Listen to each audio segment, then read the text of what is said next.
El hombre de un solo tema, porque me propuse no saber nada entre vosotros, sino a Jesucristo y a Él crucificado.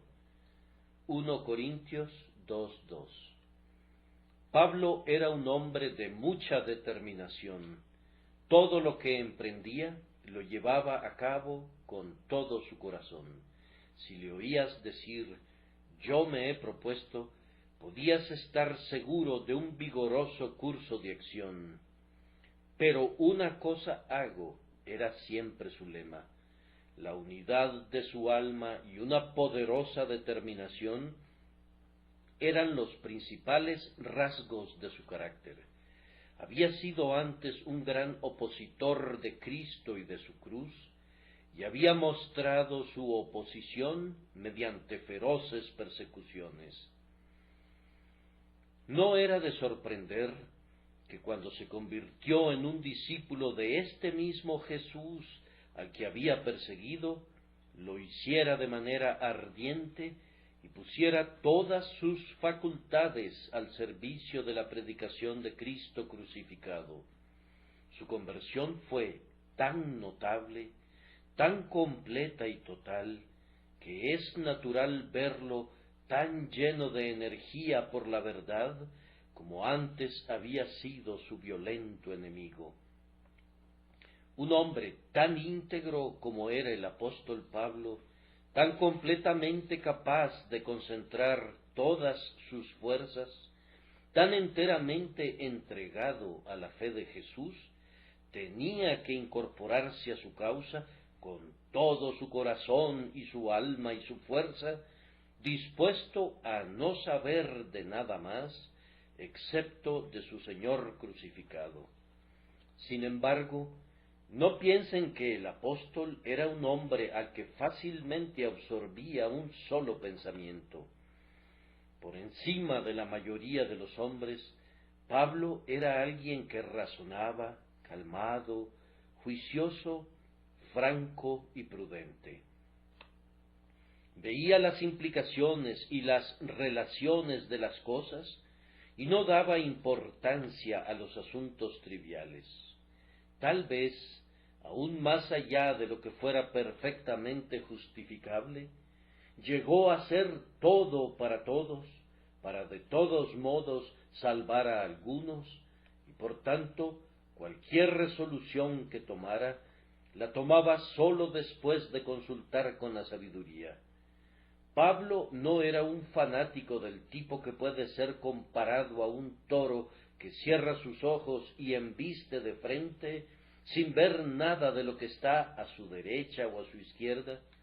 Él veía con calma, con quietud, todo lo que estaba a su alrededor, y aunque al final se lanzaba en línea recta hacia su objetivo, lo hacía con sus ojos bien abiertos, sabiendo perfectamente que lo que hacía era lo mejor y lo más sabio en favor de la causa que quería promover.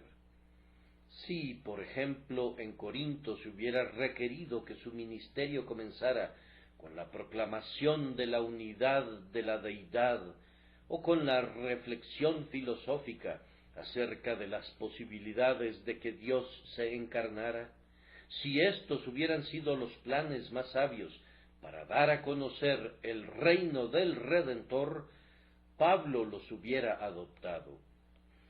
Pero él los consideró detenidamente y una vez que los examinó con sumo cuidado, concluyó que nada se podía conseguir con una predicación indirecta, presentando la verdad a medias. Por tanto, decidió proseguir de frente promoviendo el Evangelio mediante la proclamación del Evangelio. Ya fuera que los hombres escucharan o que se abstuvieran de escuchar, resolvió ir al grano de una vez y predicar la cruz en su desnuda simplicidad. En vez de saber muchas cosas que lo podían conducir al tema principal, no quiso saber nada en Corinto, sino a Jesucristo y a Él crucificado. Pablo pudo haber dicho: voy a tantear el terreno y educar a la gente hasta una determinada medida antes de presentar mi tema más importante. Descubrir mi verdadera intención desde el principio puede resultar como el despliegue de la red a la vista de los pájaros, lo cual no hace sino ahuyentarlos. Seré precavido y reticente y los llevaré con astucia, atrayéndolos a la búsqueda de la verdad. Pero no fue así. Evaluando completamente la situación, como un hombre prudente debe hacerlo, llega a esta decisión que no sabrá nada entre ellos excepto a Jesucristo y a Él crucificado. Sería muy bueno que la cultura de la que escuchamos en estos días y el tan celebrado pensamiento moderno llegaran a la misma conclusión. Este teólogo tan renombrado y erudito, después de leer, tomar notas, aprender y asimilar internamente todo como pocos hombres podrían hacerlo, llegó a esto como la esencia de todo. Me propuse no saber nada entre vosotros, sino a Jesucristo y a Él crucificado. Quiera Dios que la habilidad crítica de nuestros contemporáneos y sus laboriosas invenciones los lleven a esa misma conclusión por la bendición del Espíritu Santo. Nuestra primera consideración esta mañana será: ¿cuál era ese tema que Pablo consideró con exclusión de todo lo demás cuando predicaba a la iglesia de Corinto? Ese tema era uno, aunque muy bien pudiera ser dividido en dos. Era la persona y la obra de nuestro Señor Jesucristo, poniendo especial énfasis en aquella parte de su obra que siempre se enfrenta a las mayores objeciones, es decir, su sacrificio sustitutivo, su muerte redentora. Pablo predicaba a Cristo en todos sus oficios, pero daba particular importancia a Cristo crucificado. El apóstol primeramente predicaba sobre la persona de su grandioso Maestro, Jesucristo. Cuando Pablo hablaba de Jesús de Nazaret, no había ningún margen de duda. Lo presentaba como un hombre real y no un fantasma, que fue crucificado, muerto y sepultado, y que resucitó de los muertos con una existencia corporal real. Tampoco había ninguna duda acerca de su divinidad. Pablo predicaba a Jesús como el Hijo del Altísimo, como la sabiduría y el poder de Dios, en el que habita corporalmente toda la plenitud de la deidad. Al escuchar a Pablo, no existía ninguna duda de que creía tanto en la divinidad como en la humanidad de nuestro Señor Jesucristo, y le rendía culto y lo adoraba como al Dios verdadero del Dios verdadero. Predicaba su persona con toda claridad de lenguaje y con amor cálido. El Cristo de Dios era todo en todo para Pablo. El apóstol hablaba igualmente con toda claridad del trabajo del Redentor, poniendo especial énfasis sobre su muerte. Horrible, decía el judío, ¿cómo puedes presumir acerca de un hombre que murió como criminal y era maldito, ya que fue colgado de un madero? Ah, decía el griego, no queremos saber más de un Dios que murió. Ya deja de hablar acerca de la resurrección. Nunca vamos a creer en semejante locura. Sin embargo, Pablo no hizo de lado estas cosas diciendo: señores, comenzaré por contarles la vida de Cristo y la excelencia de su ejemplo, y mediante esto espero convencerlos de que había algo de divino en él, para posteriormente concluir que hizo una expiación por el pecado. Todo lo contrario, empezaba con su bendita persona y claramente lo describía según había sido enseñado por el Espíritu Santo, y en cuanto a la crucifixión, la ponía en primer plano, dándole el lugar de prominencia. No decía, bien, por lo pronto no tocaremos el tema de su muerte, o lo consideraremos desde la perspectiva de un martirio mediante el cual él ratificó su testimonio, sino que se gloriaba en el Redentor crucificado, el Cristo muerto y sepultado, el Cristo que cargó con los pecados, el Cristo hecho maldición por nosotros, como está escrito, maldito todo el que es colgado en un madero. Este fue el tema en que se concentró en Corinto, y no tocó ningún otro. Más aún, no solamente decidió limitar su predicación a ese punto, sino que resolvió no saber de ningún otro tema. Quería excluir de su mente cualquier otro pensamiento, excepto el de Jesucristo y el crucificado. Esto debió de parecer muy poco político. Consúltenlo en la asamblea de sabios según el mundo, y seguramente condenarán este enfoque imprudente. En primer lugar, este tipo de predicación alejaría a todos los judíos. Estando los judíos apegados a las escrituras del Antiguo Testamento y conociendo las enseñanzas acerca del Mesías y creyendo firmemente en la unidad de la deidad, ellos habían avanzado un buen trecho hacia la luz, y si Pablo hubiera evitado los puntos de discordia por un poco de tiempo más, no los habría acercado un poco más, y así gradualmente los conduciría a la cruz. Los sabios habrían señalado la esperanza que había para los israelitas si se les trataba con discreción, y su consejo habría sido: no te pedimos que renuncies a tus sentimientos, Pablo, simplemente disfrázalos un poco de tiempo más. No digas lo que no es verdad, pero a la vez puedes decir solo parte de la verdad, para no espantar a estos judíos llenos de esperanza. El apóstol no cedía ante tales políticas. No iba a ganar ni a judíos ni a gentiles diciendo verdades a medias, puesto que sabía que tales convertidos no son verdaderos. Si el hombre que está cerca del reino va a ser ahuyentado del Evangelio al oír la cruda verdad, no es la responsabilidad de Pablo. Él sabe que el Evangelio debe ser a los unos olor de muerte para muerte, mientras que a los otros olor de vida para vida, y por lo tanto, independientemente del resultado, él debía entregar su propia alma.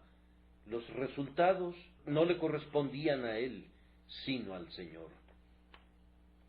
A nosotros nos corresponde decir la verdad con denuedo, y en cada caso seremos olor grato a Dios.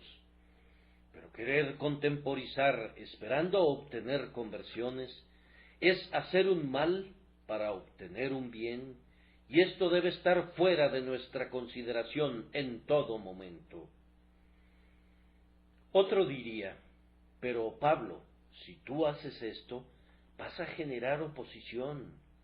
¿No sabes que el Cristo crucificado es un objeto de escarnio y un reproche para todos los seres pensantes? En Corinto hay un buen número de filósofos, y créeme, harás el ridículo de manera monumental con solo que abras tu boca para hablar del crucificado y de su resurrección. ¿No te acuerdas cómo se burlaron de ti en la colina de Marte cuando predicaste sobre ese tema? No los provoques a desprecio. Debate con su gnosticismo y muéstrales que tú también eres un filósofo. Sé todo para todos, sé un intelectual entre los intelectuales y muestra tu retórica entre los oradores. Mediante estas técnicas harás muchas amistades y así, gradualmente, tu conducta conciliatoria los conducirá a aceptar el Evangelio. El apóstol sacude su cabeza, su pie golpea el suelo y con voz firme declara: ya lo he decidido, dice, he llegado a una conclusión. Están desperdiciando sus comentarios y su consejo en lo que a mí concierne. He decidido no saber nada en medio de los corintios, sin importar cuán cultos sean los que son gentiles allí o cuánto amen la retórica. Solo quiero saber de Jesucristo y Él crucificado. Esa es la posición de Pablo. Es muy importante observar, adicionalmente, que el apóstol estaba convencido de que su tema iba a atraer de tal manera a sus oyentes que no necesitaba recurrir a la excelencia de palabras para presentarlo ni adornarlo con sabiduría humana. Tal vez han escuchado ustedes del famoso pintor que pintó al rey Jacobo I. Lo representó sentado bajo una enramada con todas las flores de la estación a su alrededor, y nadie prestó la menor atención al semblante del rey, puesto que todas las miradas eran cautivadas por la belleza de las flores. Pablo resolvió no tener flores a su alrededor, sino que el cuadro que él iba a dibujar debía ser de Cristo crucificado sin adornos, y la doctrina de la cruz con la exclusión de cualquier flor que proviniera de poetas o de filósofos. Algunos de nosotros debemos ser discretos acerca de nuestra resolución de evitar un lenguaje florido, ya que podemos ser muy poco dotados al respecto, pero el apóstol era un hombre de poderes naturales sutiles y de amplios logros, un hombre al que no podrían despreciar los críticos de Corinto. Sin embargo, Pablo se despojó de todo ornamento para dar paso a la belleza sin adornos de la cruz.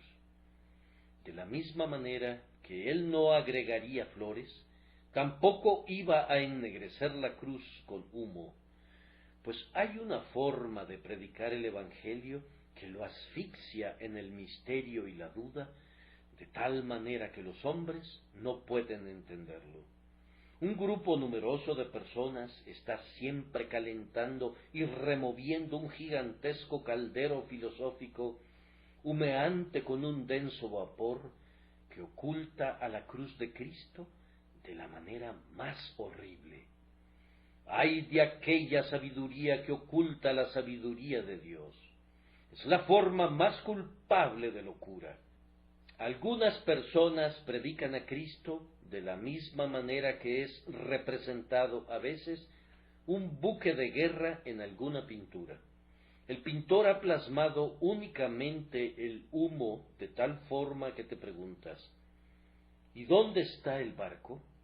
Pues bien, si revisas con detenimiento, puedes eventualmente discernir un fragmento de la parte superior de uno de los mástiles y, tal vez, una porción de su estructura. El barco estaba allí, indudablemente, pero el humo lo ocultaba. De la misma manera, Cristo puede estar en la predicación de algunos hombres, pero esta predicación se encuentra rodeada de tanta nube de pensamiento, de tan densa cortina de profundidad, de tan horrible ropaje de filosofía, que te impiden ver al Señor. Pablo pintaba bajo un limpio cielo. No quería utilizar ninguna oscuridad ilustrada. Decidió abandonar cualquier técnica de la oratoria cuando hablaba. No pensar con la profundidad que presumen los filósofos, sino sólo saber de Jesucristo y Él crucificado, y presentarlo en su propia belleza natural, sin adornos. Prescindió de todo elemento accesorio que tendiera a distraer el ojo de la mente del punto más importante, Cristo crucificado.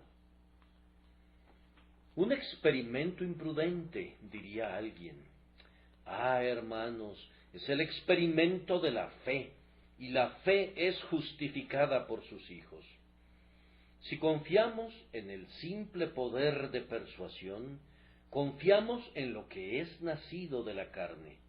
Si dependemos del poder de la argumentación lógica, entonces nuevamente confiamos en lo que es nacido de la razón del hombre. Si confiamos en las expresiones poéticas y en los atractivos giros del lenguaje, estamos buscando medios carnales. Pero si descansamos en la omnipotencia desnuda de un Salvador crucificado, en el poder innato de la maravillosa obra de amor que fue consumada sobre el Calvario, y creemos que el Espíritu de Dios hará de esta obra el instrumento de la conversión de los hombres, el experimento no puede terminar en el fracaso. Oh, queridos hermanos, ¿qué tarea debe haber sido esta para Pablo? Él no era como algunos de nosotros, que ni estamos familiarizados con la filosofía, ni somos capaces en la oratoria. Él dominaba ambos campos de tal manera que seguramente necesitaba controlarse continuamente. A veces me parece verlo, acosado en su mente por un pensamiento profundamente intelectual y asediado a la vez por una bella forma de expresarlo, y lo veo controlarse, poniéndose riendas él mismo y diciendo a su mente: ¿dejaré estos profundos pensamientos a los romanos? Compartiré esto con ellos en el capítulo 8 de la carta que les escribiré. Pero en cuanto a estos corintios, no tendrán nada sino a Cristo crucificado, puesto que son muy carnales, crudamente esclavos del talento. Se irán con la idea de que la excelente manera en que presenté la verdad constituyó su fuerza. Tendrán a Cristo solamente, y solamente a Cristo. Ellos son unos niños, y como a tales tengo que hablarles. Ellos son unos niños en Cristo, y tienen necesidad de leche, y yo tengo que darles solo leche. Ellos se consideran inteligentes y cultos. Son arrogantes, altaneros, repletos de divisiones y controversias. No les diré nada excepto la historia, la vieja historia de Jesús y de su amor, y les diré esa historia con toda simpleza como a un niño chiquito. Un amor sin límites hacia sus almas hizo que enfocara su testimonio hacia el tema central de Jesús crucificado. Así les he mostrado cuál era su tema. Ahora, en segundo lugar, aunque Pablo concentraba sus energías en un punto de su testimonio, esto era más que suficiente para su propósito. Si la meta del apóstol hubiese sido halagar a un auditorio inteligente, el tema de Cristo y el crucificado no lo habría logrado. Si de igual manera Pablo hubiera querido mostrarse como un sabio maestro, naturalmente habría buscado un tema nuevo, algo un poco más deslumbrante que la persona y la obra del Redentor. Y si Pablo hubiera deseado, como me temo que algunos de mis hermanos lo desean, reunir a un grupo de mentes altamente independientes, que es una manera elegante de describir a los librepensadores, reunir, en un grupo a una selecta iglesia de hombres de cultura y de intelecto, que generalmente quiere decir un club de hombres que desprecian el Evangelio, ciertamente no se hubiera ceñido a predicar a Jesucristo y Él crucificado. Esta clase de hombres le negaría toda esperanza de éxito con un tema como ese. Ellos le asegurarían que una predicación de ese tipo sólo le permitiría atraer a la clase más pobre y menos educada, a las sirvientas y a las ancianas. Pero Pablo no se habría desconcertado con tales observaciones, puesto que él amaba a las almas de los más pobres y de los más débiles, y además él sabía que lo que había ejercido poder sobre su mente educada podía con toda certeza ejercer poder también sobre otras personas inteligentes, y así se apegó a la doctrina de la cruz, con la fe que tenía en el instrumento que podría lograr de manera efectiva su único designio con toda clase de hombres. Hermanos, ¿qué era lo que Pablo deseaba hacer?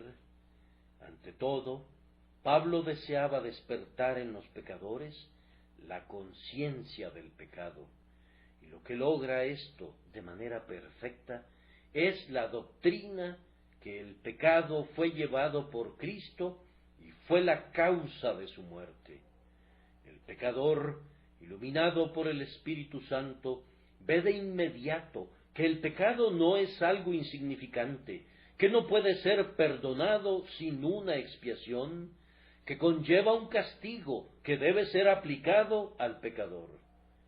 Cuando el culpable ha visto al Hijo de Dios sangrar hasta su muerte, en medio de dolores indecibles a consecuencia del pecado, ha aprendido entonces que el pecado es una carga enorme y aplastante. Si el mismo Hijo de Dios clama bajo su peso, si su agonía de muerte rasga los cielos y sacude la tierra, qué terrible mal debe de ser el pecado. ¿Qué efecto tendrá sobre mi alma si en mi propia persona estoy condenado a llevar sus consecuencias? Así argumenta de manera correcta el pecador, y así es llevado a la conciencia de su culpa. Pero Pablo también quería despertar en las mentes de los culpables esa humilde esperanza que constituye el grandioso instrumento que lleva a los hombres a Jesús. Deseaba llevarlos a la esperanza de que se puede otorgar el perdón de manera consistente con la justicia. Oh hermanos, Cristo crucificado es el único rayo de luz que puede penetrar la densa oscuridad de la desesperación, llevando el corazón arrepentido a esperar el perdón del justo juez. ¿Acaso puede dudar el pecador que ha visto a Jesús crucificado? Cuando entiende que hay un perdón para cada transgresión, albergado en las heridas sangrantes de Jesús, ¿no se enciende de inmediato en su pecho la mejor clase de esperanza y es conducido a exclamar: me levantaré, iré a mi Padre y le diré: Padre, he pecado? Pablo anhelaba mucho llevar a los hombres a una fe real en Jesucristo. La fe en Jesucristo sólo puede darse por medio de la predicación de Jesucristo. La fe viene por el oír, pero ese oír tiene que ser en relación con el tema sobre el que descansa la fe. ¿Quieres tener creyentes en Cristo? Predica a Cristo. Las cosas de Cristo, aplicadas por el Espíritu, conducen a los hombres a poner su confianza en Cristo. Y eso no era todo. Pablo quería que los hombres abandonaran sus pecados. ¿Y qué los podía llevar a odiar el mal de tal manera, sino ver los sufrimientos de Jesús a causa de los pecados?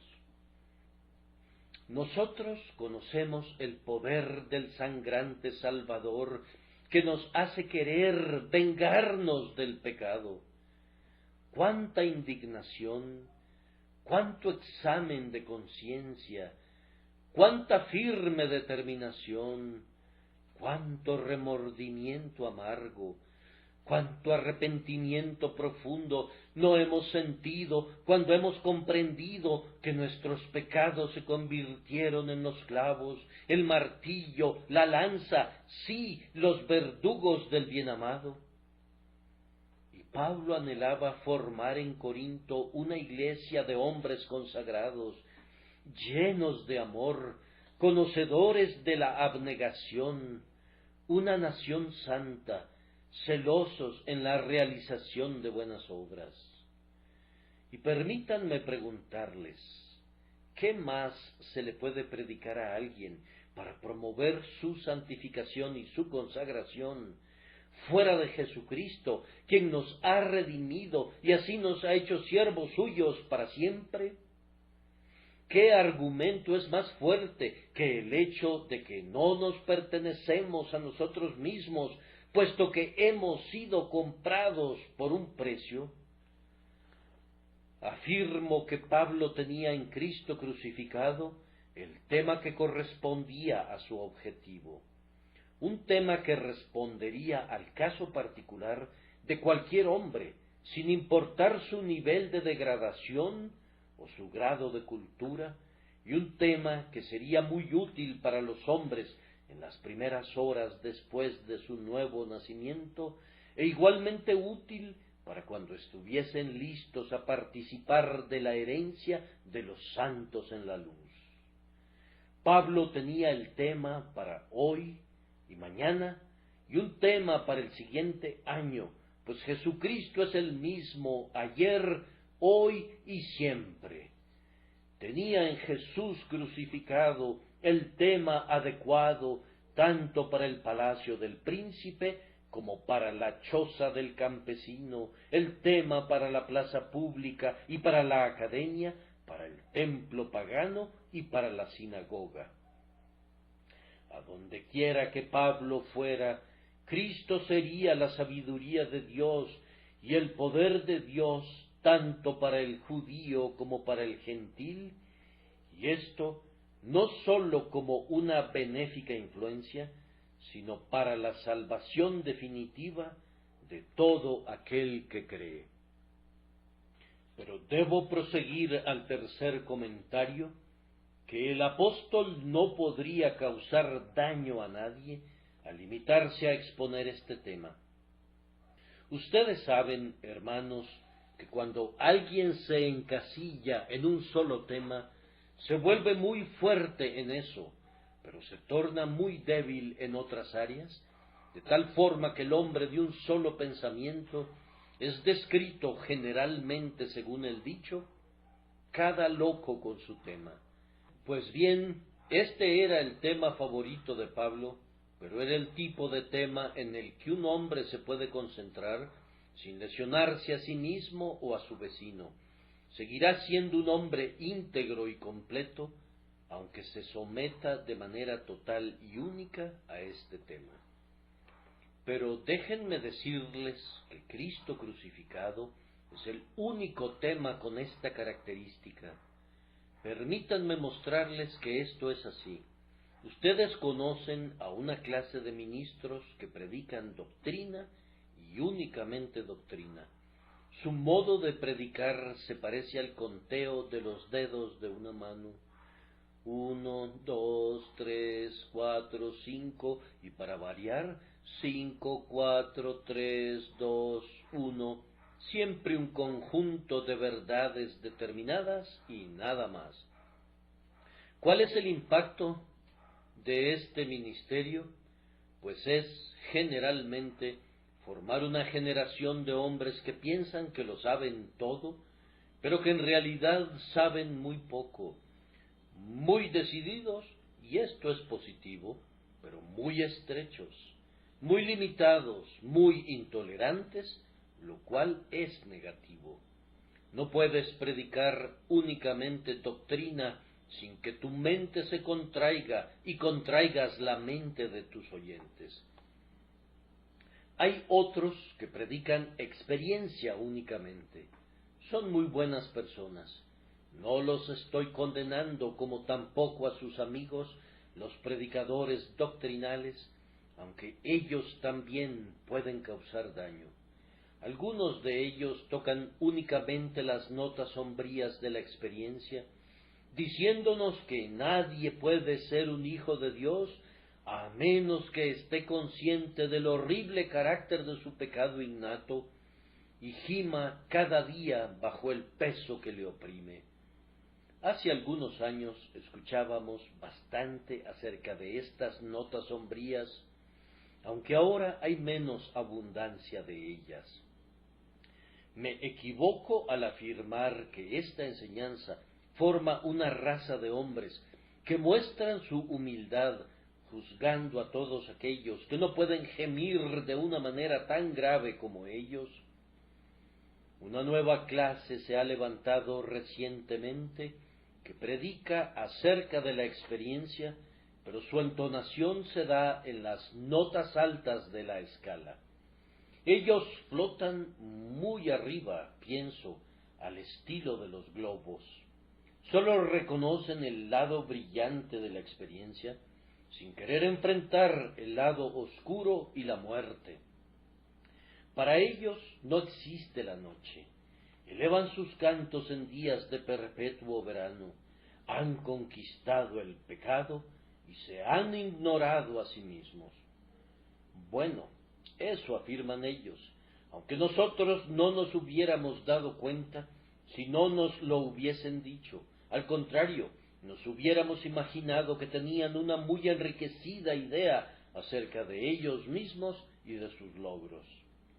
Espero equivocarme, pero nos ha parecido a algunos de nosotros, en recientes fechas, que el ego ha crecido de manera descomunal en algunos de nuestros hermanos. Ciertamente sus prácticas y su predicación consisten en gran medida en declaraciones verdaderamente maravillosas acerca de su propia condición admirable. Me encantaría saber acerca de su progreso en la gracia, si acaso este es real. Pero yo quisiera verificar esto personalmente o comprobarlo por medio de terceros, puesto que hay un inspirado proverbio que dice: deja que otros te alaben, mas no tus propios labios. En lo que a mí respecta, si alguien considerara adecuado alabarme, preferiría que guardara su lengua, porque el engrandecimiento de los hombres no es un buen negocio. Únicamente el Señor debe ser engrandecido. Me parece que es claro que se originan graves fallas en el hecho de predicar una vida interior, en lugar de predicar a Cristo, que es la vida misma. Otra clase de ministros han predicado casi solo sobre preceptos. Necesitamos a estos hombres como también necesitamos a los otros. Todos son útiles y funcionan como antídoto los unos contra los otros, pero sus ministerios son incompletos. Si escuchan predicaciones acerca de deberes y mandamientos, eso está muy bien, pero si ese es el único tema, la enseñanza se torna legalista a la larga, y en poco tiempo el verdadero evangelio, que tiene el poder de hacernos cumplir el precepto, es desplazado a un segundo plano, y ni el precepto puede ser cumplido después de todo. Tienen que hacer esto, tienen que hacer aquello, tienen que hacer lo de más allá, y terminan por no hacer nada. Si un hermano pretendiese predicar sobre ordenanzas únicamente, como aquellos que siempre están ensalzando lo que se conoce como los santos sacramentos, bien, ustedes saben hacia dónde va esa enseñanza. Se encamina hacia el sureste y su línea favorita atraviesa la ciudad de Roma. Más aún, querido hermano, aun si predicas a Jesucristo únicamente, te debes concentrar en el punto en que se concentró Pablo, esto es, el crucificado, ya que no lo debes ver bajo ningún otro aspecto exclusivamente. Por ejemplo, la predicación de la segunda venida, que en su lugar y proporción es admirable, ha sido tomada fuera de su lugar por algunos y se ha convertido en el fin último y en el todo de su ministerio. Eso, ustedes lo pueden ver, no es lo que Pablo había elegido y no es una selección segura. En muchos casos, el más flagrante fanatismo ha sido el resultado de concentrarse exclusivamente en la profecía, y probablemente más hombres han enloquecido a causa de ese tema que a causa de cualquier otra cuestión religiosa. Yo no sabría si alguien puede volverse fanático acerca de Cristo crucificado, pero nunca he escuchado nada al respecto. Si un hombre puede volverse loco por su amor hacia el Redentor crucificado, no lo sé, nunca me he encontrado con un caso así. Pero si yo me volviera loco, me gustaría que fuera por esa causa, y me gustaría transmitir esa locura a muchos, puesto que es el tema ideal para perder la razón, ser irrazonablemente absorbido en Cristo crucificado, perder el sentido por la fe en Jesús.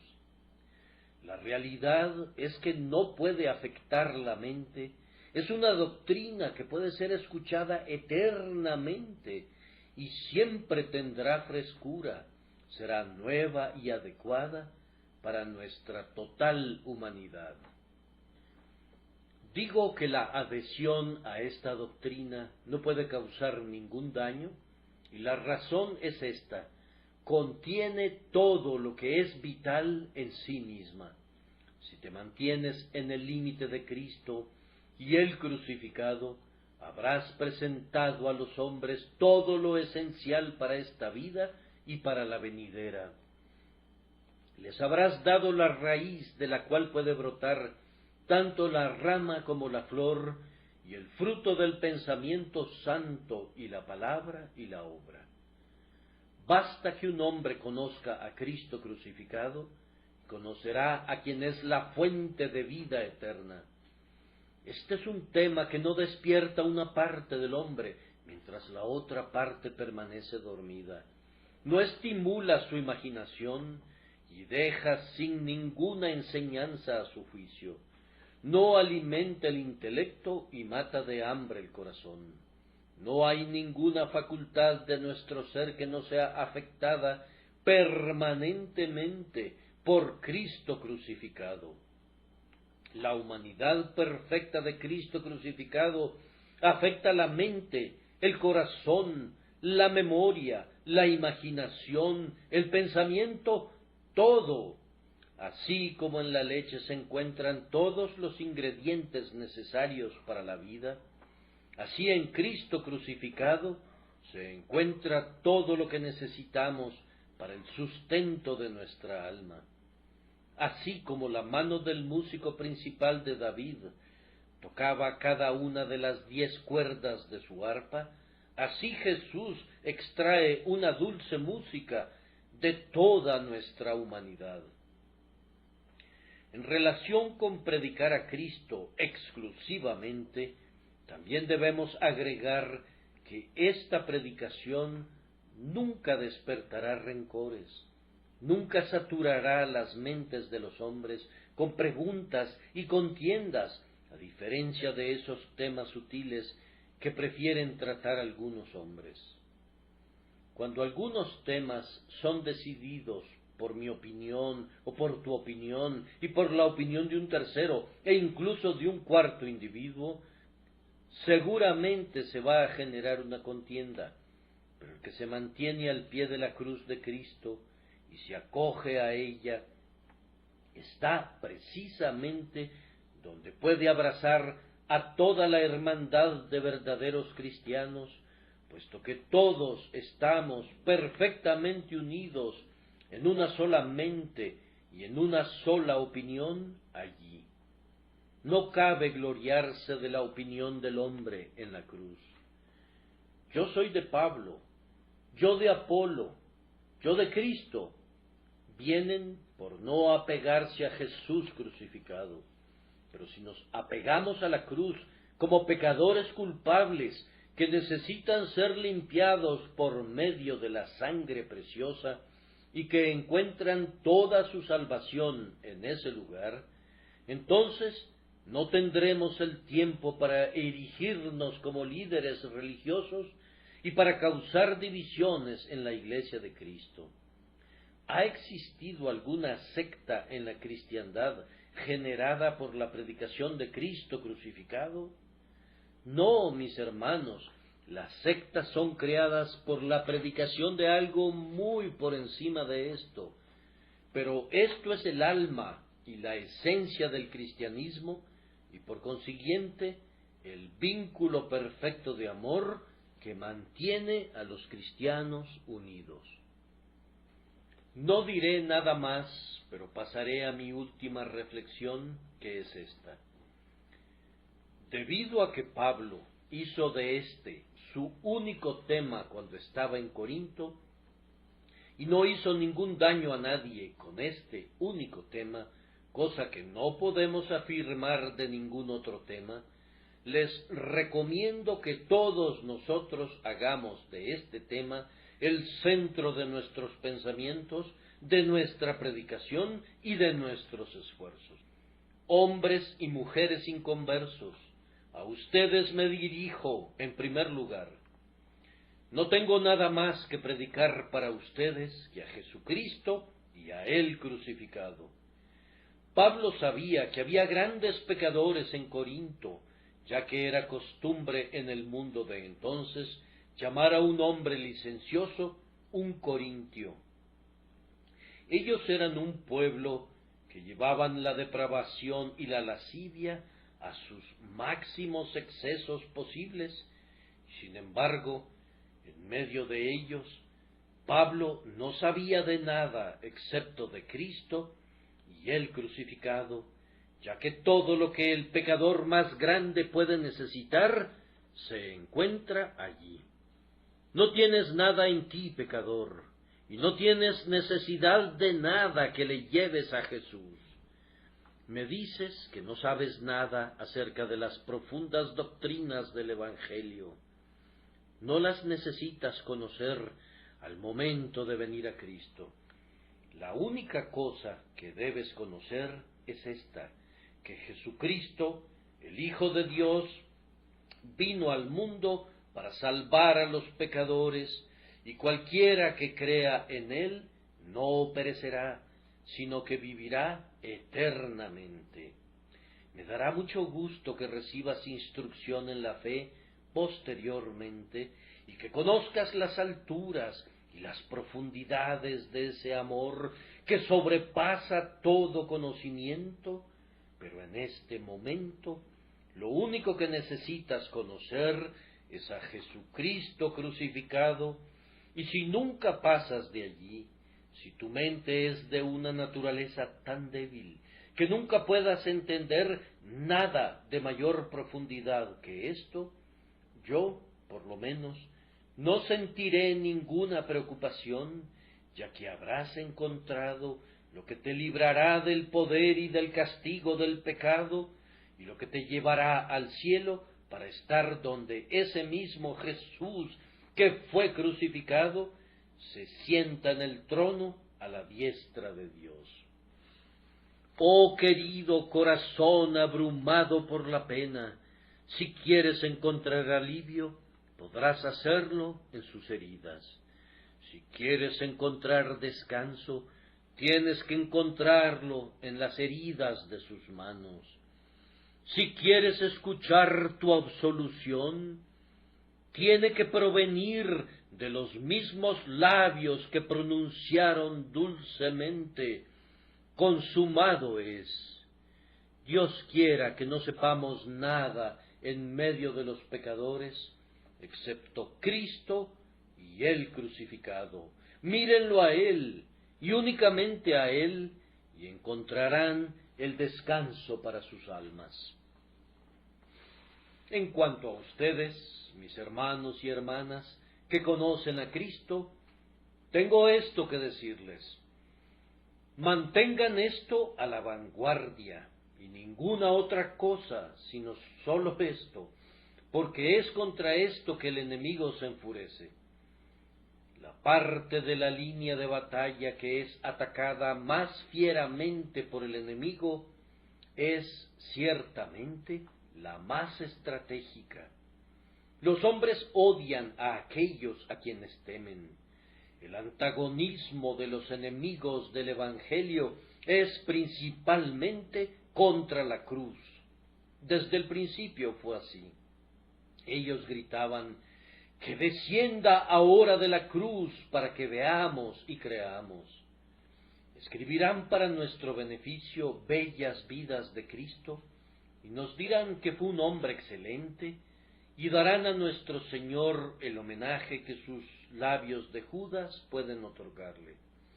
Se referirán también a su sermón del monte, y dirán qué profundidad de percepción tuvo del corazón humano, y nos dirán que enseñaba un espléndido código moral, y así sucesivamente. Dirán: seremos cristianos, pero rechazamos totalmente el dogma de la expiación. Nuestra respuesta es que nos importa un bledo lo que tengan que decir acerca de nuestro Señor si niegan su sacrificio sustitutivo. Si le dan vino o vinagre, no es un tema relevante, en tanto que rechacen lo que nos dice el crucificado. Las alabanzas de los incrédulos nos dan asco.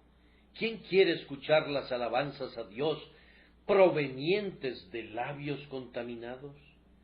Esas palabras dulzonas son muy semejantes a aquellas que salieron de la boca del diablo cuando dijo: yo sé quién eres, el Santo de Dios.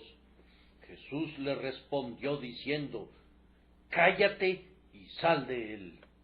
De la misma manera queremos decirles a los incrédulos que exaltan la vida de Cristo: cállate, conocemos tu enemistad, aunque la disfraces como quieras. O Jesús es el Salvador de los hombres, o no es nada. Si no aceptan a Cristo crucificado, no lo pueden aceptar de ninguna otra manera.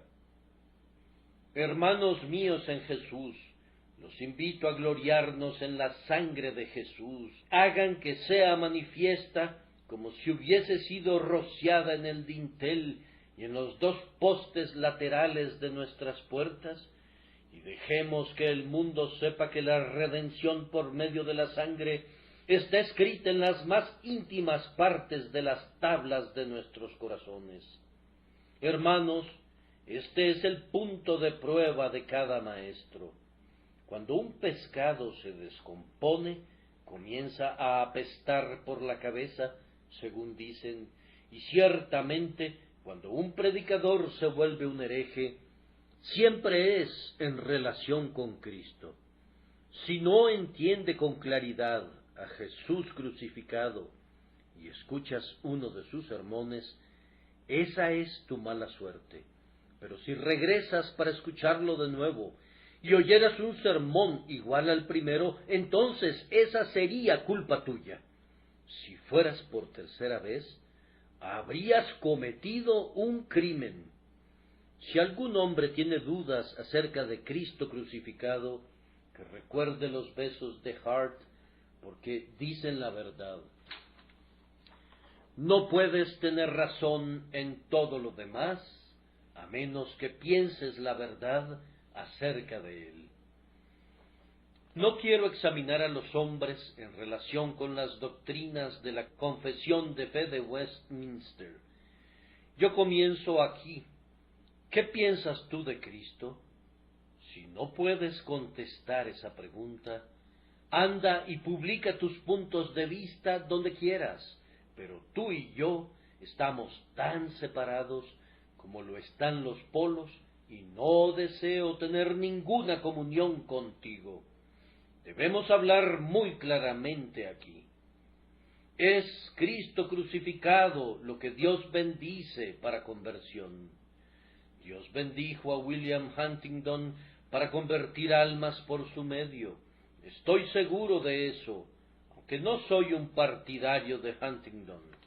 Dios bendijo a John Wesley para convertir almas por su medio. También me queda muy claro eso, aunque no soy un partidario de Wesley. Dios bendijo a ambos, en tanto que dieron testimonio de Cristo, y encontrarán que en la proporción que la expiación de Cristo esté presente en un sermón, es la sangre vital de ese sermón, y eso es lo que Dios santifica para la conversión de los hijos de los hombres. Por tanto, ten el tema siempre en un lugar muy prominente. Y ahora les pregunto, hermanos míos, una cosa más. ¿No es acaso Cristo y Él crucificado la cosa por la que debemos vivir y por la que debemos morir? Los hombres del mundo pueden vivir para sus vanidades, pueden sentir mucho gozo bajo sus respectivas calabaceras, como la de Jonás, mientras les duren. Pero cuando un hombre tiene depresión de espíritu y es torturado en su cuerpo, ¿a dónde puede mirar? Si es un cristiano, ¿en dónde puede refugiarse? ¿En dónde más sino en Cristo crucificado? Cuán a menudo he sentido mucho gozo al arrastrarme para entrar al templo y ponerme en los zapatos del pobre publicano y decir: Dios, sé propicio a mí, que soy pecador, mirando únicamente a ese propiciatorio rociado con la preciosa sangre de Jesús. Esto es lo que servirá a la hora de la muerte. No creo que a la hora de nuestra muerte busquemos el consuelo de nuestras peculiares iglesias, ni vamos a morir aferrados a las puras ordenanzas o a las doctrinas en medio de los estertores de la muerte. Nuestra alma debe de vivir y morir por Jesús crucificado. Miren a todos los santos al momento de su muerte y verán que regresan al gran sacrificio del Calvario. Ellos creían en una gran variedad de cosas. Algunos de ellos se apoyaban en muchas muletas y caprichos y rarezas, pero el punto principal prevalece a la hora de la muerte. Jesús murió por mí. Jesús murió por mí. Todos llegan a eso. Bien, ¿no te parecería bueno ir desde el principio al punto al que han llegado ellos al final? Y si ese punto es la base de todo, y ciertamente lo es, ¿no sería adecuado que nos apegáramos a él?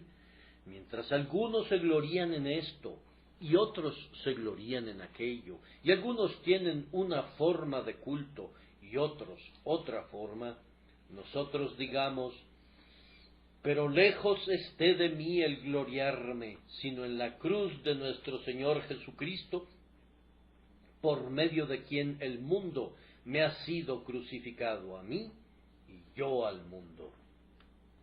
Hermanos, les recomiendo que hagan cada vez más prominente la cruz de Cristo, porque es lo que nos dará más cohesión y nos mantendrá en una bendita unidad. No todos podemos entender esas verdades sutiles que dependen tanto de bonitas variaciones y esas sutilezas de significado en el griego que sólo los críticos pueden descubrir.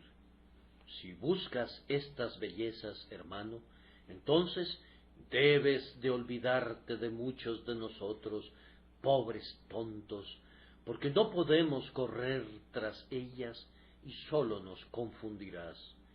Sé que tienes ese delicado concepto bellamente fijado en tu mente y lo tienes en muy alta estima, y no me sorprende, ya que te ha costado mucha reflexión y muestra tu poder de discernimiento. Al mismo tiempo, ¿no crees que debes de bajar al nivel de algunos de nosotros, que nunca podremos alcanzar esos temas intrincados mientras vivamos? Algunos de nuestros cerebros son ordinarios. Tenemos que ganar nuestro pan y relacionarnos con gente ordinaria. Sabemos que 2 por 2 hacen 4, pero no estamos familiarizados con los principios tan escondidos y ocultos en la alta filosofía a la que ustedes han subido. Yo no sé mucho de eso, yo no me remonto a esas alturas y nunca subiré allí con ustedes. Por lo tanto, ¿no sería mejor, por la unidad de la fe, que dejaran estos temas de lado, que practicaran más la amistad en casa, que mostraran más amor hacia sus colegas cristianos, y que se aplicaran un poco más hacia los deberes de naturaleza más común? Sólo les haría un gran bien, y haría un poco más visible su humildad, si se quedaran allá abajo, con Jesucristo y Él crucificado. Personalmente puedo saber muchas cosas, especialmente yo podría hacerlo, ya que todo mundo trata de enseñarme algo. Recibo carretadas de consejos, uno me jala de esta oreja y el otro me jala de la otra. Bien, yo podría saber mucho, pero me doy cuenta de que tendría que dejar a algunos de ustedes atrás si quisiera ir tras esas cosas, y los amo demasiado para hacer eso. Tengo la determinación de no saber nada entre ustedes, excepto a Jesucristo y Él crucificado. A cualquier hombre que se sujete a eso le diré: dame tu mano, mi hermano, Jesús la lavó con su sangre de la misma manera que lavó la mía. Ven, hermano, y miremos juntos a la misma cruz. ¿Qué piensas de ella? Hay una lágrima en tu ojo y hay una lágrima en el mío, pero nuestros rostros se sonrojan de gozo a causa del profundo amor que clavó a Jesús allí. ¿Qué haremos con esta cruz frente a nosotros? Mi hermano dice: yo me iré a ganar almas. Le respondo: yo también. Mi hermano dice: yo tengo una forma de hablar, y yo le contesto: yo tengo otra manera. Pues nuestros dones son diferentes, pero nunca chocaremos, ya que servimos a un solo Señor y a un solo Dios, y no seremos divididos ni en este mundo presente ni en el venidero. Dejen que Apolo diga lo que quiera, o Pablo, o Pedro, y aprenderemos de todos ellos. Nos dará mucho gusto hacerlo, pero de todos modos no nos moveremos de la cruz, sino que estaremos muy firmes allí, ya que Jesús es el primero y el último, el Alfa y la Omega. Amén.